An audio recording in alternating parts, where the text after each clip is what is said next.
Bro, I ain't gonna cap. Like, I'm gonna be honest with you. Like, honestly. So, remember I told you about it? You know what Lil Baby had hit me up and he said, yo, you wanna, he's like, nigga, where you at? I'm like, what you trying to do? He's like, basically was like, yo, let's meet up, nigga. Like, let's meet up in Hale and shit. So I gave him an address and I gave him a time. And I asked him where he at. And he said he close to that. I said, I bet. So we gonna meet up. So then the time is coming, and then the time passed, he never showed up. I said, nigga, what's up? The moment he said to me, man, you just playing. Wait, we're both playing now. You ain't like that either. I don't care with you. When are these streamers going to understand that online talk can spill into real life fast? 1 minute it's views and viral clips, the next minute it's consequences knocking at the door. DJ Akademiks just learned that lesson the hard way after Lil Baby allegedly sent one of his associates to confront him face to face. And the way they reportedly got around his security, that part is wild. But before we get into that setup, let's really unpack how this whole thing started.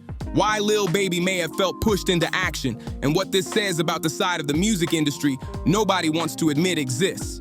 This isn't just some random internet moment either. To really understand it, you have to understand who DJ Akademiks is and why this situation carries weight. This is a man who built a full empire from behind a screen, going live almost every night, speaking boldly about rappers, stirring debates and saying things most media personalities would never dare to say. He turned commentary into currency and controversy into clicks. But here's the twist. Akademiks isn't just another blogger talking into a mic. He holds real influence in hip-hop. We're not talking about a small platform with a few loyal fans. His reach is massive, and when he speaks, artists pay attention, labels watch, fans react.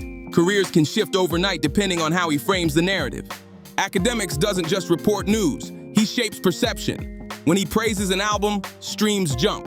When he criticizes an artist, timelines light up. That kind of power is rare, and with that power comes pressure. For a long time, it seemed like he believed being behind security and cameras made him untouchable. Like he could say anything about anyone and it would stay digital.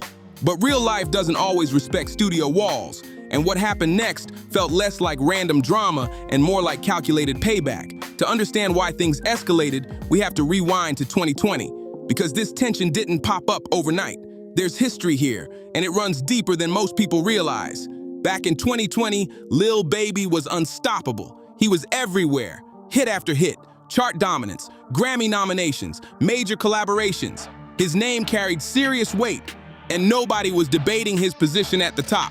From radio to streaming platforms, he was locked in as one of the biggest names in the game. But Akademiks, being the outspoken commentator he is, started noticing something he felt others were ignoring. At first, it didn't even seem like hate. It sounded more like tough love.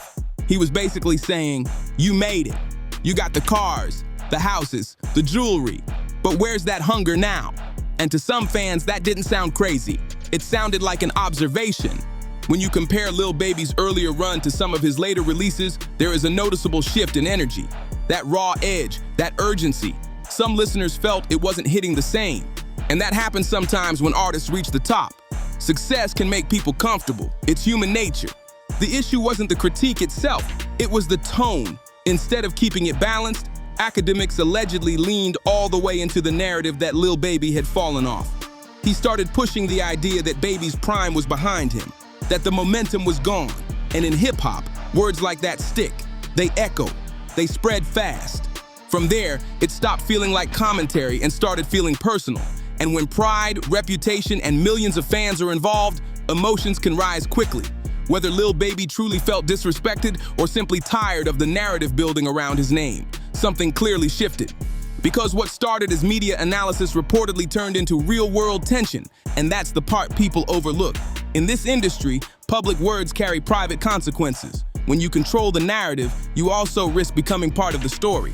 And this situation proves that the line between online talk and offline action is thinner than people think. When DJ Akademiks locks onto a narrative, it doesn't stay contained on his stream. It spreads fast. Other bloggers repeat it. Reaction channels echo it. Fans start debating it like it's confirmed truth.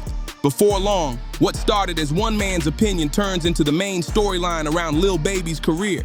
That's how media power works. If something gets repeated loud enough and long enough, people begin to accept it as reality. And that's exactly what happened when Lil Baby's album rollout began. Akademiks was openly critical from the start. He kept comparing the new project to Baby's earlier run, saying it didn't hit the same, questioning the hunger, the drive, the creativity that once made him untouchable. There's two niggas I felt like backdooring me, I swear to God. And I never swear. See, I just did some shit I won't really never do. Lil Baby and that nigga Ty Lil. Ty Lil for sure. For sure. And I'm gonna show you how niggas is kind of whatever. This nigga, baby, if you want to fight, nigga, I still get in with you. What's poppin'? Because I ain't gonna lie, the disrespect that I'm about to go up off of this nigga, I don't know him. But nigga, I control this rap game. See, that's I control this rap game. And then the numbers came in. The album didn't perform the way many expected. Now, was that entirely because of Akademiks? That's up for debate. But when someone with millions of listeners keeps framing a project as underwhelming before fans even press play, it absolutely affects perception. Streams, sales, and public energy can shift before the music even gets a fair shot. But Lil Baby wasn't just going to ignore it. Instead of staying silent, he responded the way artists often do, through the music. When rappers start addressing bloggers in their verses, that's when you know things have escalated. Baby made it clear in his lyrics that he felt disrespected. Lines aimed directly at Akademiks started popping up, signaling that this wasn't just industry chatter. It felt personal. What is Ty Lil pulling up on me to argue about? You never tagged me in 2020. We're in 2025. You see 8. He ain't. We dap it up. Hey, Ty Lil. I'm a real nigga. I know. I'm like, I Akademiks trying to platform you. It's all right. I got you. Look, he's mad passionate. 5 years. And these weren't subtle hints either. He was sending a message. From his perspective, constant criticism from one of hip-hop's loudest voices wasn't just annoying, it could impact business. Reputation matters. Momentum matters. And when someone with influence keeps questioning your position, it can feel like a direct threat to your brand. That's when Rod Wave stepped in. And his involvement wasn't random at all. He had relationships with both sides and understood how messy this situation was becoming. Instead of letting it spiral further, he reportedly organized a phone call between himself, DJ Akademiks, and Lil Baby so they could clear the air like adults. According to what's been shared publicly, that conversation helped. They spoke directly, exchanged perspectives, and even swapped numbers. The idea was simple. If there's an issue, handle it privately instead of turning it into content. For a moment, it looked like maturity won. But here's where it gets complicated. Boom, they not happy. They said something. I swear to God, right hand of God. Smack the shot, right hand of God, bro. Smack the shot. You smack Akademiks. Yes, and then listen. After I smack him, listen. Word around the industry suggested that when Lil Baby was preparing his next major release, he allegedly paid Akademiks around $30,000 to avoid heavy criticism during the rollout. Now that claim has floated around, and while it hasn't been fully confirmed, it added another layer to the tension.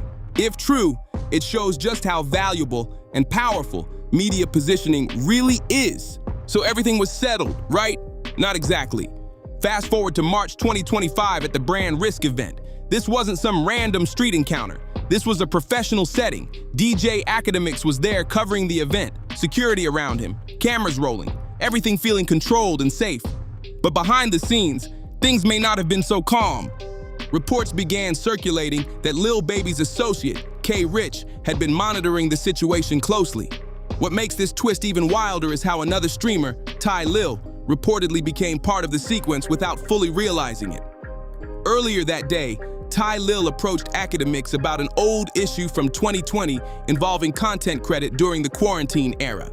That conversation seemed minor on the surface, old online tension, nothing major.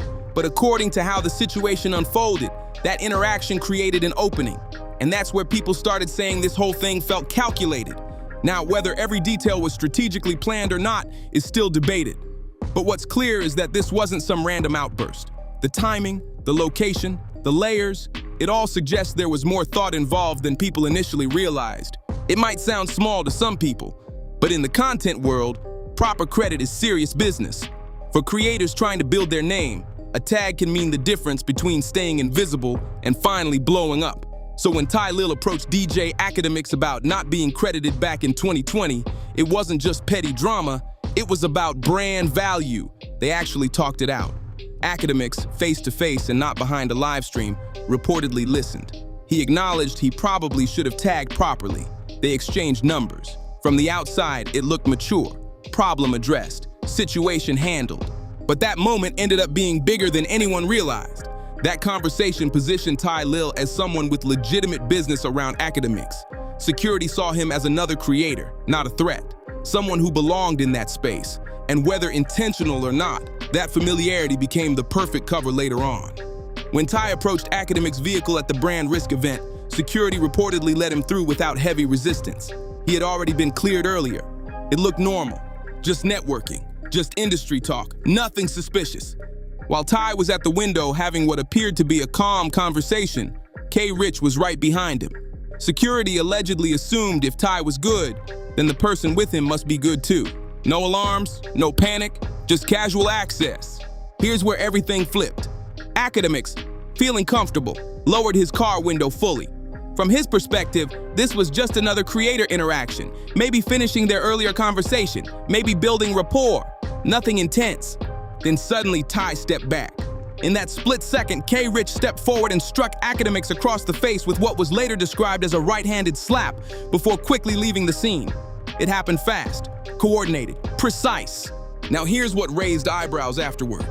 Later that night, Akademiks reportedly tried calling Ty multiple times, around 15 back-to-back calls. No answer, no explanation, no, I didn't know that was going to happen. Silence. That silence is what made things look suspicious. From Akademiks' perspective, the earlier phone number exchange didn't feel innocent anymore. It felt strategic, like access had been established on purpose. And when his team later returned to look for answers, security reportedly spotted K. Rich sitting in a Lamborghini Urus with Ty. That visual alone added fuel to the theory that this wasn't random. The next day on stream, Akademiks was visibly heated. Not his usual animated commentary. This felt personal. He called out Lil Baby directly, made strong statements about not letting it slide, and promised there would be consequences on the business side. Then things escalated again. Akademiks claimed he called Lil Baby directly to confront him, and according to Akademiks, Baby played it smooth, calm voice, no emotion, acting like he had no clue what he was talking about. From a strategic standpoint, that's a smart move. If there's no proof, there's no direct link. And that's where this gets layered. Because while many people online assume Baby had something to do with it, assumptions aren't evidence. There's no public confirmation tying him directly to planning anything. And legally speaking, denying involvement keeps everything clean. Still, Akademiks started analyzing the situation like a puzzle. How did K. Rich know exactly where he'd be? How did timing line up so perfectly? How did Ty's earlier interaction just happen to create access hours before the confrontation? Was that tagging conversation genuine or groundwork? Those questions started stacking up. Later that same weekend, Akademiks was at a Miami club called Booby Trap with Trippie Redd. The vibe was good, music playing, money being spent. Then someone allegedly told him Lil Baby was about to pull up to the same spot. Now here's where things get interesting. From Akademiks' point of view, that timing felt deliberate, like pressure, like presence. But again, there's no confirmed proof that anything beyond coincidence was happening. In the industry, artists move around the same cities and venues all the time. Still, when tension is already high, every move feels amplified. What makes this entire situation stand out isn't just the slap, it's the layers, the access, the timing, the unanswered calls, the denial. It feels calculated, but proving calculation is another story entirely. And that's what keeps this conversation alive. In hip-hop, power isn't just about charts and streams, it's about influence, positioning, and perception.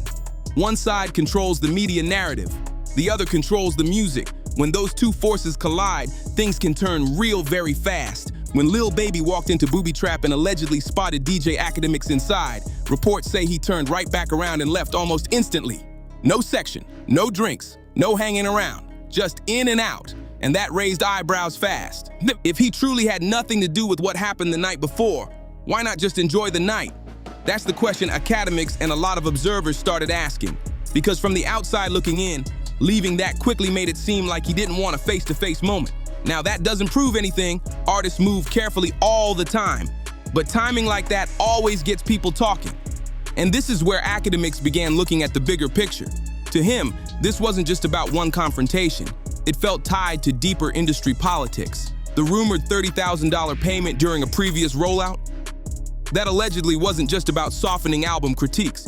In his view, it was about influence, about managing narratives.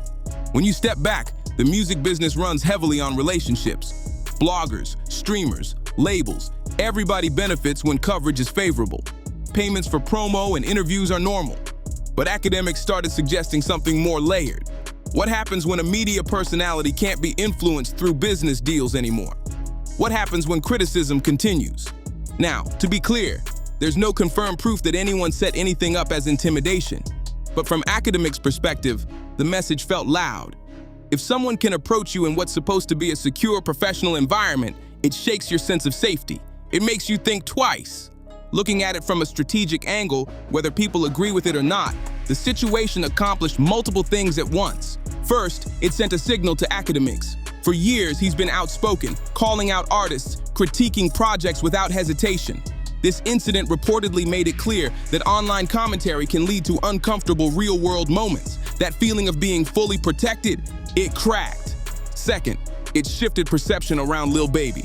In hip-hop culture, reputation matters, respect matters. Even the appearance of standing firm against criticism can boost credibility in certain circles. Some fans saw the situation and felt it showed Baby wasn't going to tolerate public shots quietly.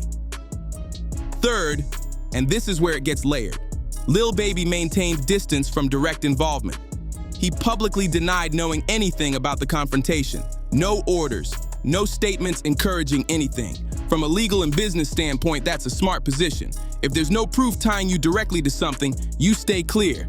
And that's what keeps this whole story in gray territory. There's speculation, there are reactions, there are patterns people point to. But solid evidence? That's another story. In the industry, moves are rarely random, but proving intent is almost impossible unless someone slips up. At the end of the day, what this situation really highlights is the tension between media power and artist power. One side controls the narrative, the other controls the music and the image. When those forces clash, things can escalate quickly, even if nobody officially admits why. And here's the wildest part about all of this. If the tension was really settled before, maybe Lil Baby just never told everyone around him that it was done. That's a serious chess move. Keep your hands technically clean, say nothing publicly, and let things play out without anything directly pointing back to you. From a strategic angle, that's how powerful people move. Indirect, calculated, and legally careful. If that's how it went down, it shows next-level thinking. You protect yourself on paper, but the message still lands. No direct commands, no proof, just results. That's the type of strategy you see in boardrooms and politics. Accomplish the objective without leaving fingerprints. And let's talk about the Ty Lil angle again, because that part is what makes the whole situation feel layered. Bringing someone from Akademiks' own world into the mix, someone who had a valid reason to approach him, created the perfect distraction. Whether Ty knew everything or not is still debated, but the optics made it look smooth. Access granted, guard lowered, move executed. Now flip it to Akademiks' side. His strongest weapon has always been his voice, his platform, his ability to shape conversations. So naturally, his reaction was to go even harder. After the incident, he reportedly ramped up the criticism toward Lil Baby. Music, business choices, overall direction. He wasn't backing down. If anything, he leaned into the tension. But here's the twist. This whole moment may have slightly shifted how people view him. Before, he carried this untouchable aura, a media figure who could speak freely without real-world pushback. After this, that image cracked a little. People saw that even someone with security and influence can still be reached. That changes perception. For Lil Baby, if we're just analyzing the situation from the outside, it was a high-risk move. On one hand, some fans may see it as standing firm and defending respect. On the other hand, it draws attention, not just from media, but potentially from authorities and other powerful figures in the industry. Big moves always come with big consequences, and that's what makes this story so fascinating. It's not just about one confrontation, it's about power, influence, ego, strategy, media versus artist, narrative versus reputation. Nobody is fully innocent. Nobody is fully proven guilty. It's layers on layers. Now I want to hear from you. Do you think Lil Baby handled this the right way? Or did things go way too far? And do you believe this was all strategic? Or just emotions spilling into real life? If you learned something new from this breakdown, Make sure you hit that like button. It really helps the channel grow. Share this video with someone who's been following the drama, and drop your thoughts in the comments because I'm reading everything. And don't forget to subscribe so you don't miss what's coming next. This situation is still developing, and if anything new pops up, you already know we're breaking it down. Also, check out the next video popping up on your screen right now for more celebrity drama and deep dives into the stories behind the headlines. Trust me, you don't want to miss that one. I'll see you in the next one.